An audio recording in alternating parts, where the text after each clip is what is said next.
Jim Gattell. Chris, why didn't LRH get pneumonia when he discovered the Xenu story? Or, for that matter, the OT8 materials? Well, Jim, because it's all a fantasy? That would be the real answer.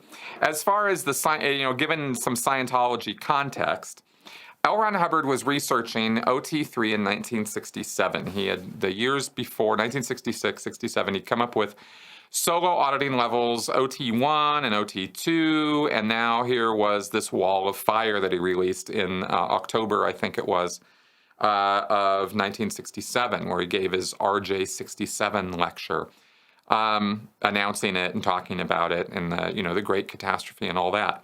Hubbard said in that lecture that he broke his back, he broke his arm, he broke various parts of his body, almost died in the process of discovering all this.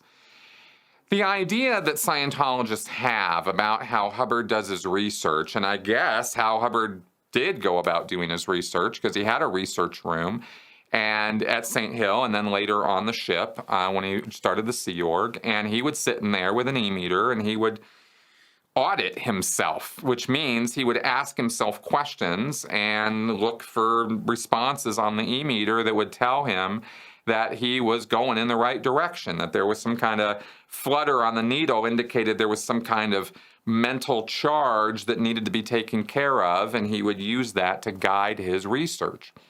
And somehow he had bit by bit taken apart pieces of the reactive mind until that was all laid out and mapped and figured out. And there were lots of different models that were used of the reactive mind through the 1950s into the early 60s before he came up with this thing called goals problem masses, or GPMs. And those are sort of the thing that lie at the bottom of the big black masses that make up the reactive mind. And he said, you got to do this and this and this and sort it all out. And then he came up with more confidential stuff, which became the clearing course. And Hubbard was at first, he was experimenting with other people, but then he realized at some point that he said that the charge and the operation of the meter and everything, it goes too fast. And so you need to do solo auditing, where it's just you and the e-meter, right? He came up with that idea around 62 or 63. So he'd been messing around with this solo auditing stuff for a few years prior to the release of OT3.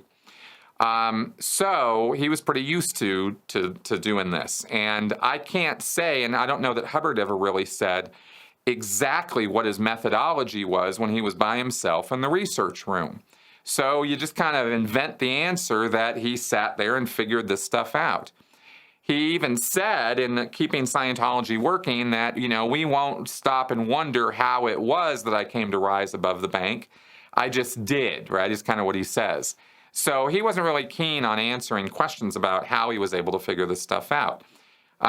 So really, in the end, I don't have a specific L. Ron Hubbard answer for you for this question. So I'm just kind of giving you the thoughts and ideas that I used to have as a Scientologist about all of this, you see, and the research I did to sort of figure this stuff out. So that's kind of, I know it's not really much of a tangible, solid answer, but then again, Hubbard's research wasn't very solid or tangible either. So I guess that's pretty much the answer he kind of deserves.